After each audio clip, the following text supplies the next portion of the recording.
Okay,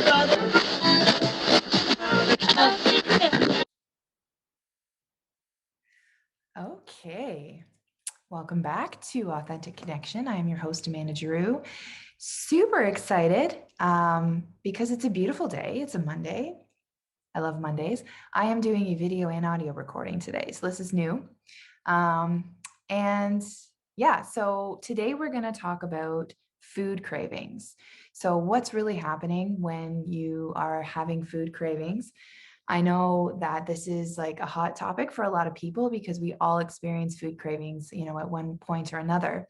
And as a recovered drug addict, someone who's gone through food addiction, someone who, I smoked cigarettes for, I think, 7 years and quit, I understand on a very deep level the compulsion, the impulse, the feeling of pull, that feeling of need associated with cravings. So basically a food craving, everyone pretty much gets the gist, but it's that all of a sudden out of nowhere, you're like, I really want Oreos, or I really want ice cream, or a chicken sandwich, or a burger. And most of the time, like, our bodies aren't, I really want broccoli. I really want asparagus. Like, that's typically not the case. Usually when we have food cravings, it's cravings for bad food. It's cravings for, something super saturated with fat or salt, or sugar.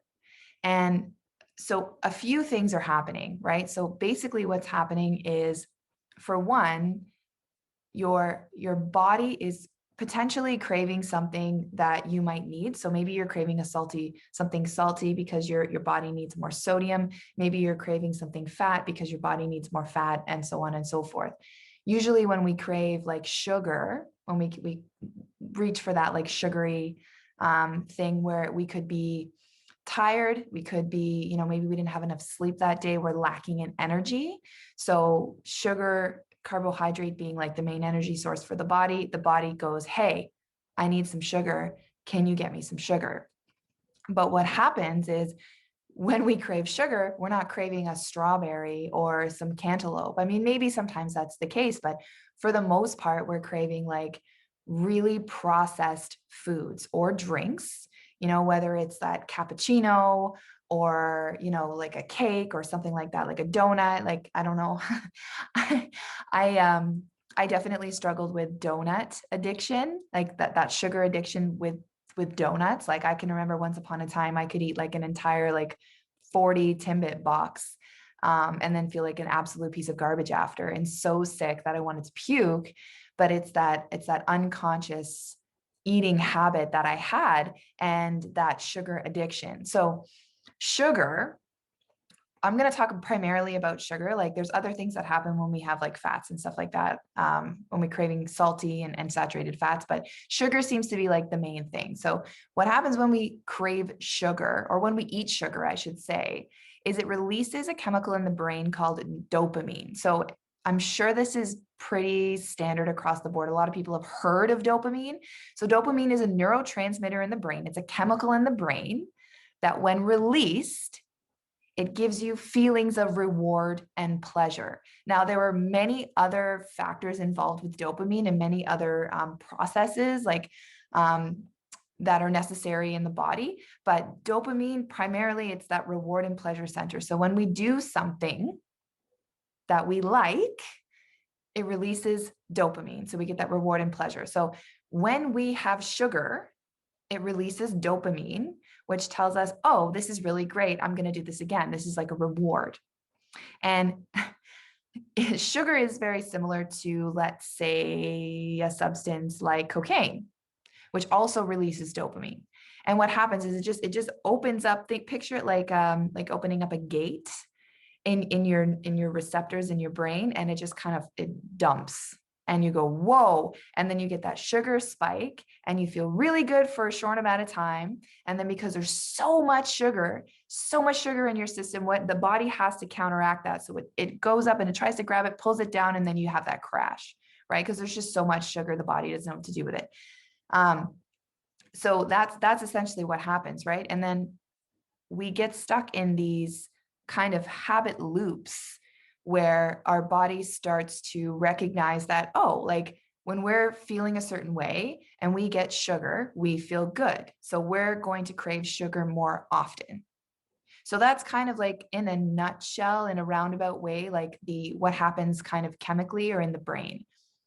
But what happens emotionally is really what I want to talk about, because the mechanics are important, and the mechanics are, it can explain why you stay hooked. It can explain that pull. It can explain, like, I don't know why, but I have to get into my car at midnight and drive to the store and get the sugar. Like the brain is telling you, you need to do this because this is the only way that we're going to feel good.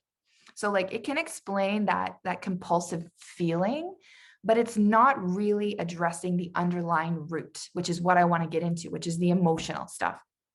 So what happens when we crave whatever it is that we're craving? Let's inquire. So what I really like to do and what I tell my clients to do and what's really, really valuable is getting curious. And it's just like awareness is non-emotional, right? It's not good or bad. It just is. So we bring awareness or curiosity into that moment when we're having a craving. So we say, okay, like, oh my God, all of a sudden I really want ice cream. Why do I want ice cream? Let's assess like what happened prior to that moment of that craving. What has occurred that I all of a sudden want ice cream? Is it some kind of emotional response? Did I just have like a disagreement with my spouse, or did someone upset me in some way? Like, what am I feeling in this moment that I want to have ice cream? And with any addiction, food, drug, drinking, any addiction, we're running towards or away from an emotion, or vice or both, right? We're trying to feel something, more of something, and we're trying to feel less of something else. So essentially with any type of addiction, that's exactly what we're doing, is we're running towards or away from an emotion. So what is the emotion that you're trying to hide? What is the emotion that you're trying to feel? This is a beautiful opportunity for us to get really curious and bear down and be like, okay, what is it that I'm trying to feel? So when you feel pulled or called by a craving, take 10 minutes and sit in the craving. It's just 10 minutes, right? Like at the end of the day, if you really are going to go get the ice cream or the Oreos or the whatever, like you're going to get them regardless, right? Because the choice ultimately is yours. You are the one that's in control. So at the end of the day, if you're going to get it, you're going to get it. So what's 10 minutes? Like what's 10 minutes of your life? But here's the trick with the 10 minutes. Usually after 10 minutes, the craving passes, right? Because the brain goes, hey, give me some sugar. And you're like, yo, chill. Like just relax for 10 minutes. And then usually the brain will be like, all right, yeah, you're right. We didn't really need that.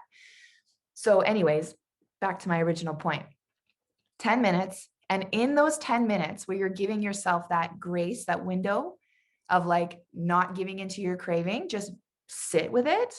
That's the time you can take to get curious. So it's all about inquiry. It's all about wondering what's actually going on underneath the surface. So why did I feel that I needed that? And then just write it out. If you take a piece of paper, get a food journal, or get a journal in general, it's very beneficial to just get your thoughts out onto paper, but just assess and just objectively look at yourself and your behavior, because you are not your behavior, you are you. And we all have, a bunch of behaviors, good, bad, ugly, pretty, whatever, that we have in our lives. It's not, our behavior isn't a reflection of who we are as a person. It isn't a reflection of our heart and our soul. It's simply mechanics, right? We have an experience, we develop a belief about that experience, and then we act accordingly with a certain behavior based on our belief about that experience. So it's really just, it's systematic, it's processes at that point. And that's why it's so important to know that behavior can be changed. Behavior can be changed because it's learned. Any behavior is learned. So getting in that critical 10 minutes when we're having that food craving and just going, okay, why am I craving this? Why do I want this right now? What am I feeling? What am I thinking? And just write it out. And if you do that every time you get a food craving, you might most likely notice a pattern. And again, we are simply just sitting back and objectively looking at our behavior to get curious about why we're having these food cravings. So we understand the mechanics, the chemical behavior, right? The chemical, I apologize. What's happening chemically in our brain. So we're understanding the mechanics there. Okay, there is an element, an addictive element in the brain where it gets really excited because we get that rush of dopamine or serotonin, and then we want that food more. Okay, we understand that on a brain level. But the emotional is what's going to keep you going back. So being able to look at your behavior and say, okay, like what are the underlying emotions here? What is it that I'm trying to feel or not feel?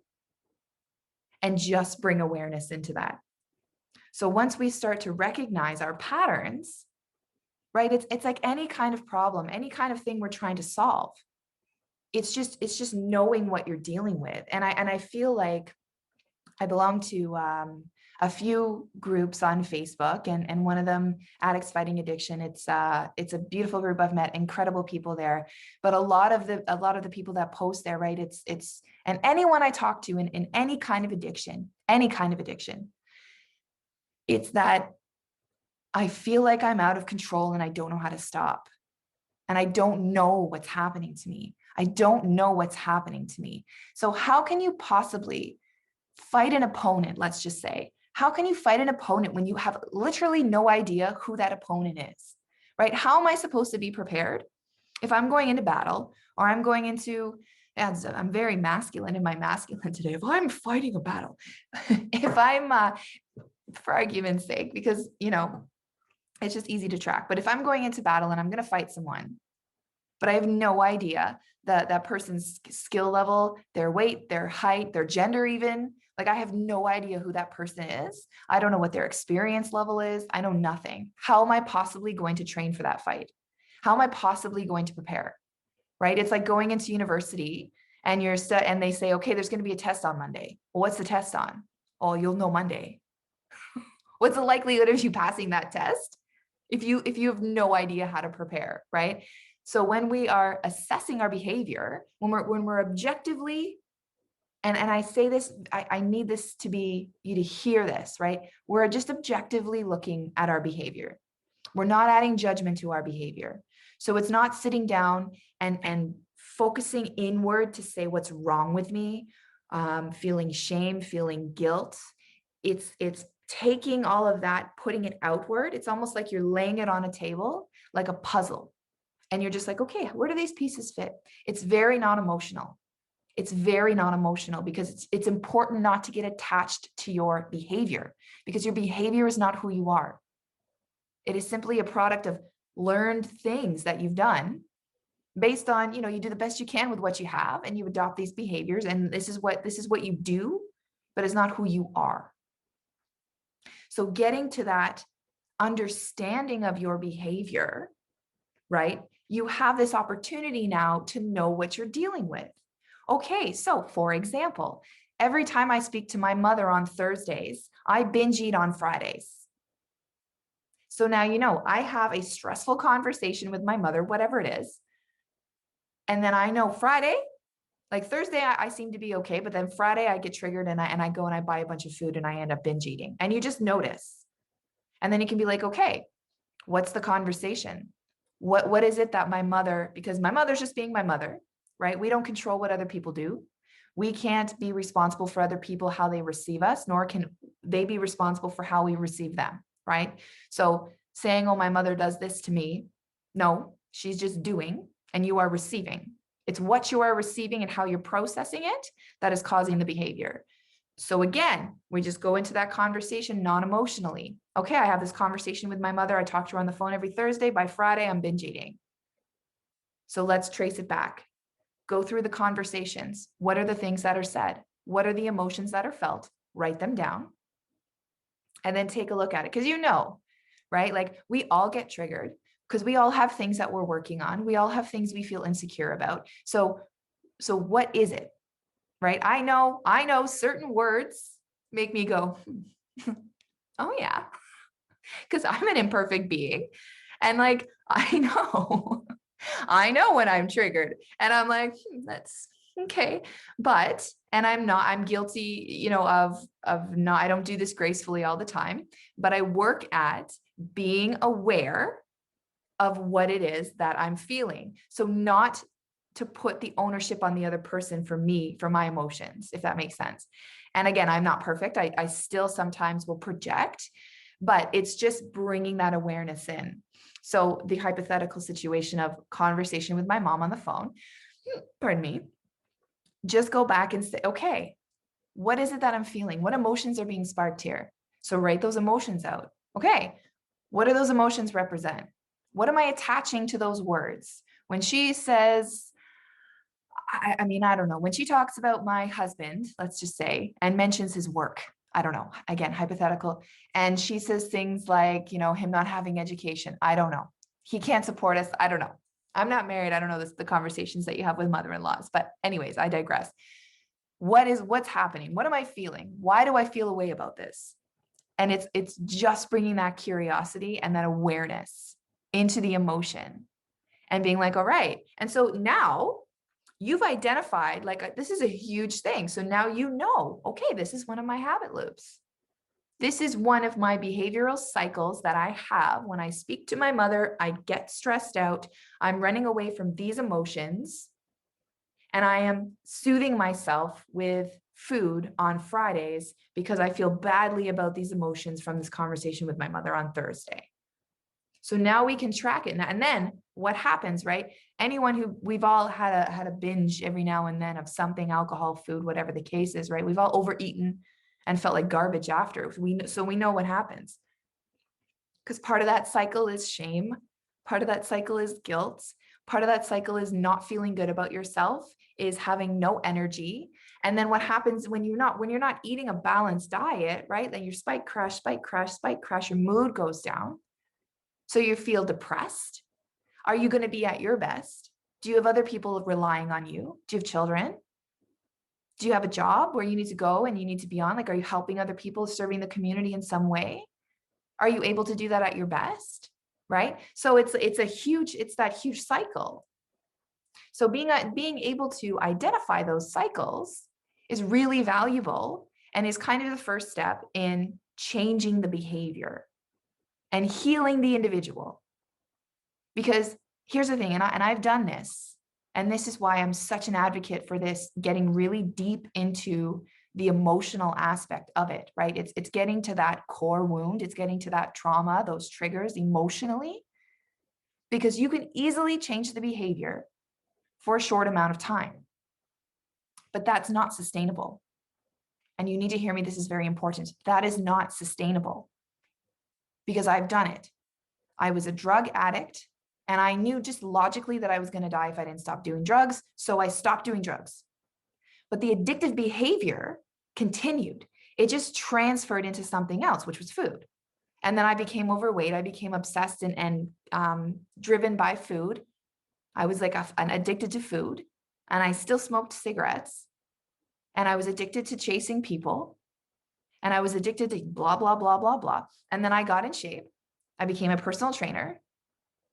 But then I became addicted to perfection, addicted and obsessed with my image.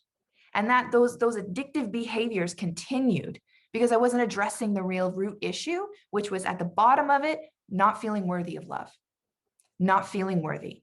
And then I had to sit with that. I had to go through those emotions, track where they came from, and start giving love to myself. And then once I started giving love to myself, my true authentic self, like all those layers started coming off. And then I'm noticing, oh, I don't want to go and get hammered on Friday and sleep with this person and not remember it and, feel like garbage the next day and be hungover and then eat garbage food. Because what do we do when we're hungover? Usually we don't have time, like we don't have, the energy to cook. And then we want that greasy meal, right? Like when you're hungover, you're like, yeah, give me that eggs and bacon and deep fried, whatever. Or some people day drink to get the hangover gone, right? Like, so again, either way, we're putting garbage into our body again, and we're feeling like garbage again. But these are the cycles. So I noticed that I wasn't doing that anymore. And then slowly but surely the behavior started changing. But it wasn't just because, right? It was, I had identified the root problem. I identified that deep-seated thing of why I could only make so much progress for a certain period of time. Why I could never really stick with something long term, why I always had to shift and change and move. And it's because I just didn't feel worthy. And I felt like as soon as you got to know me, I would be exposed for this fraudulent, horrible human being that I was deep down, that I believed I was. And you'd hate me. And I would not be worthy of whatever it is that I was getting. So this is why. And then it took like 7 years after that, right? To be like, okay, let's fix that. But this is why getting to the root is so incredibly important, because you wouldn't build a house on, like, if you went and bought some property, okay, and you hired a builder to build your dream home, and he's laying the foundation, and you go and you visit the site, and he's walking you through, and you look and you see all that wood and shit is rotten. What the hell are you going to say? Right? You're going to be like, excuse me, hi. So you're going to build my house on this rotten foundation? How long is that going to last? Like, these are not strong building tools. This is going to be a really shitty foundation for my dream home. Like, I am confused. But what we do is we do that with ourselves. And most of the time we're unaware. And this is why awareness is so valuable, right? We're unaware because we're just kind of unconsciously moving through life. And that's society conditioning, etc. And I don't want to go too far off on that rant. So I can save that for another day. But it's that we're kind of conditioned to remain somewhat unconscious to our behavior, right? And we're not really pushed to get to know ourselves on a deep level, right? We're kind of just like superficially, who are we? You know, we're given a name, a nationality, a religion, etc. We're kind of given an identity, and then we spend our lives kind of defending it, right? Like, not a lot of us really get to the root of who we are, and it's not your fault. There's no shame in that, because I was like that for so many years up until very recently. But it just takes that awareness and getting curious and being like, you know what? I love me, and it not selfishly and in a self-absorbed way. Loving yourself, you can love yourself wholly and fully and love other people. Actually, you can love other people much more, in a better way, in a deeper way, when you have a better relationship with yourself. Because what happens, pardon me, what happens is I can only meet you as deeply as I've met myself. So at some point, I'm going to reach a cap, or you're going to trigger something within me that's unhealed, and it's going to cause disconnect. And I'm not going to be able to go any deeper with you, because I haven't been able to get that deep within myself. Do you understand what I mean? Like, does that make sense? It's so incredibly valuable to know yourself. And furthermore, give yourself grace. Let yourself, like, whatever it is that you've done, whatever it is that you feel shame about, whatever it is you feel badly for, let that shit go. Let it go. We are all imperfect humans. We have all made massive mistakes on a massive scale, embarrassed ourselves, hurt other people, been disgusting versions of ourselves, all done things we wish we could take back. There isn't a person on this earth that isn't like, no, I never made a mistake. Now, they may not regret them, because mistakes are simply opportunities, right? Problems are opportunities. Everything's an opportunity. Everything's a lesson. It's a blessing. Sometimes you can't see the blessing, but it's there. And sometimes it doesn't come up until later in life, but it's still there. But, sorry, I kind of lost my point for a second there. Yeah, there isn't a person on this earth that hasn't made some kind of mistake or felt shame about something, et cetera, et cetera. So my point is, you're not unique in your struggle. Do you understand what I'm saying? You're not unique in your struggle. There are other people that have been through similar experiences, and we all carry those heavy emotions, but carrying those emotions is a choice. And it's hard to say, and it's actually not hard to say. I know it can be hard to hear, because when we spend our lives in a certain identity, right, we just attach meaning to the things that have happened in our life, and it becomes our identity.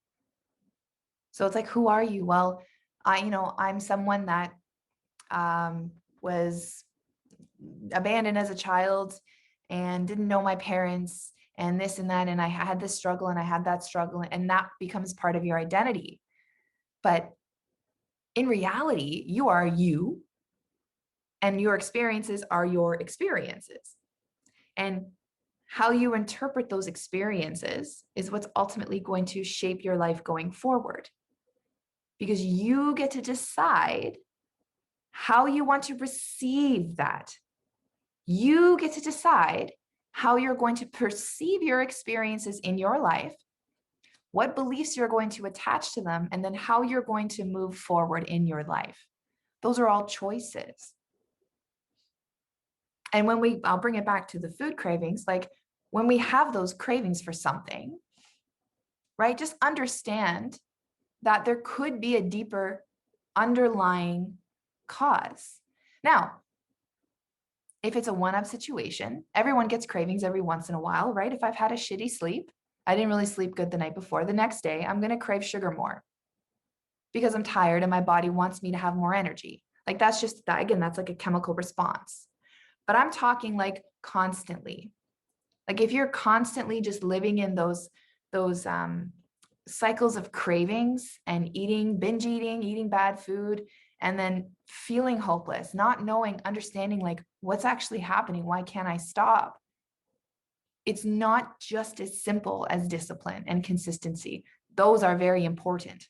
Those are good for the mechanics. Those are good for when you're putting your plan of action in play. Discipline and consistency, huge. But before you can get to your plan of action, before you can get to putting the roof on the house, you got to build a strong foundation.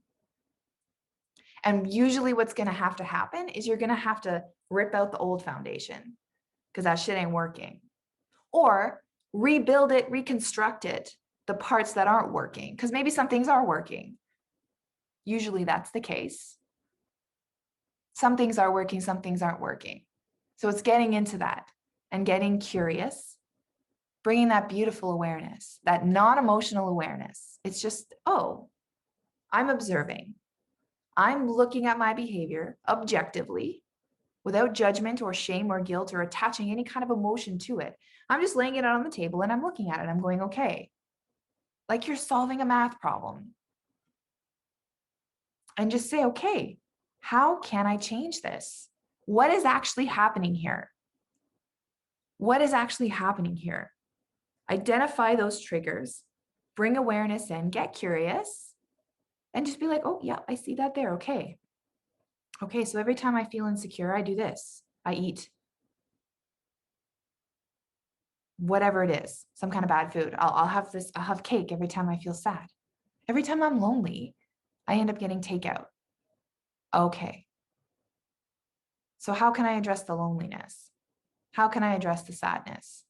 How can I address the depression? Because the food's not going to fix that, right? You're going to feel good in the moment. And then you're going to feel like a piece of garbage after. So what is it?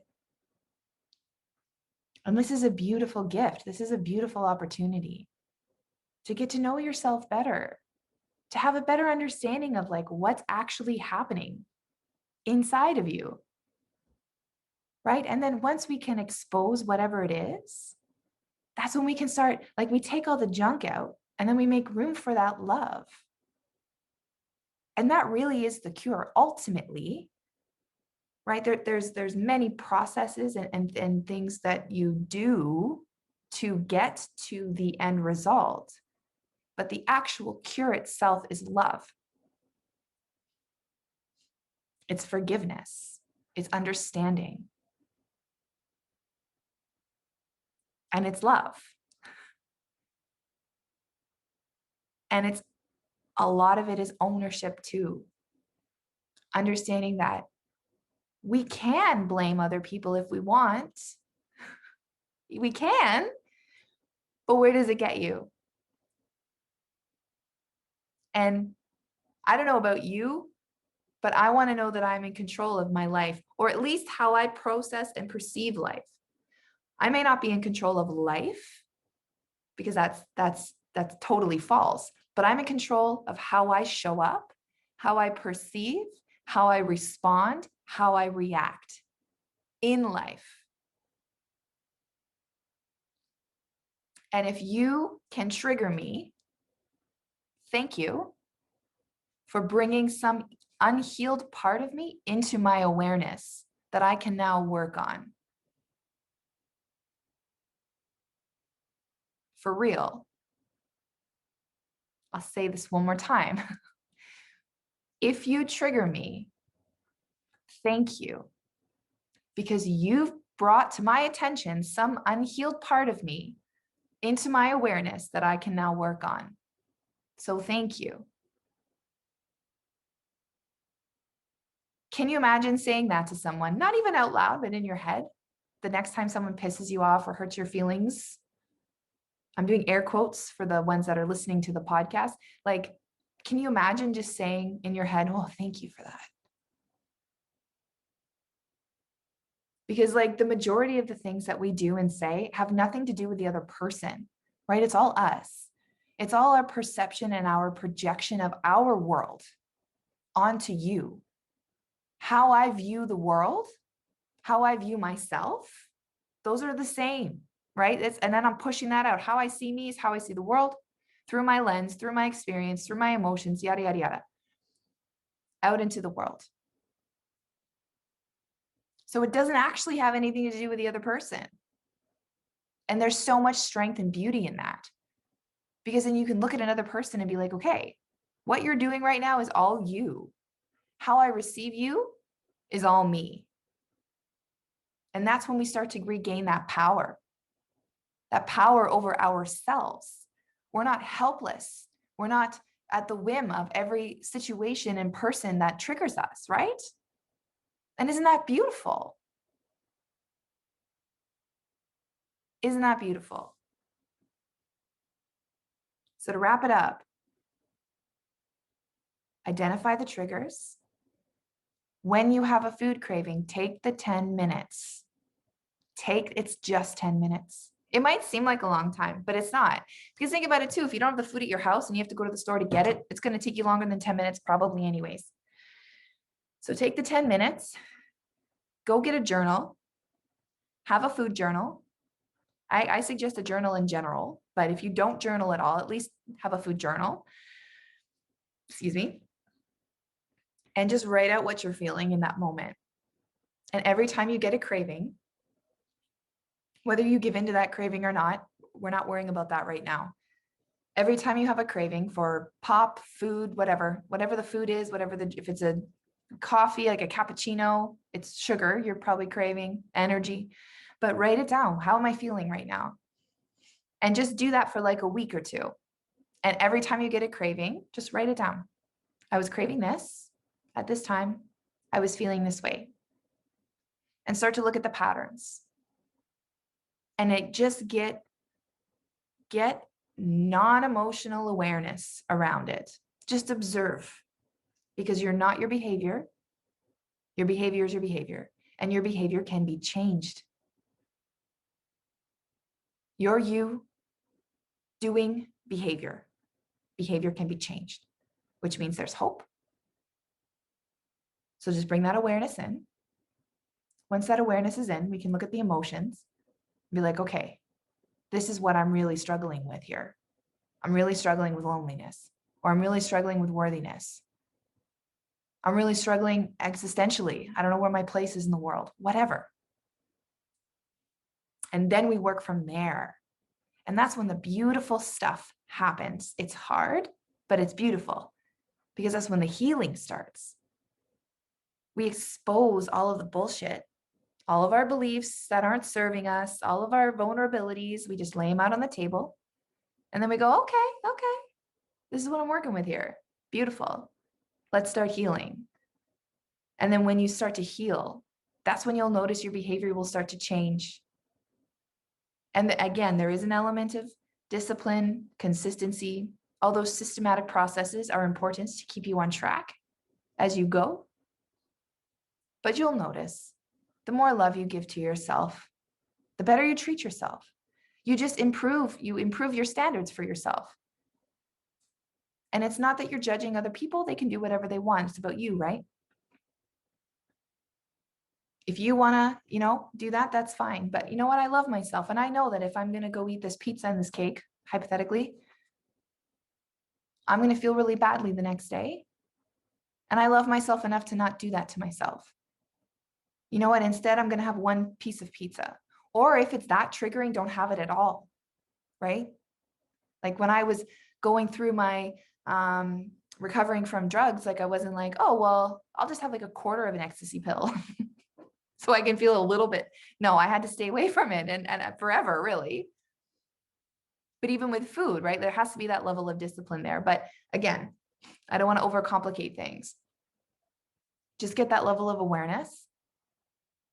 Start to get curious. Expose the truth. What's really happening? Start the healing process. Start giving love to yourself, and you'll notice a shift. I promise you. I promise you. You'll notice the shift. If you want to learn any more about food addiction or addiction, meal prepping, all that fun stuff, you can visit my website at www.amandagiroux.com, Giroux. Yes, it's French. No, I don't speak French. You can also follow me on Instagram at authentically Amanda G. And you can find me on Facebook as well, Amanda Giroux, Giroux. I did download TikTok, but I don't have anything yet. So I'm still discovering that. But yeah, stay strong, take it one day at a time, and just know that you're like unconditionally loved and everything is going to be okay. Take care, guys.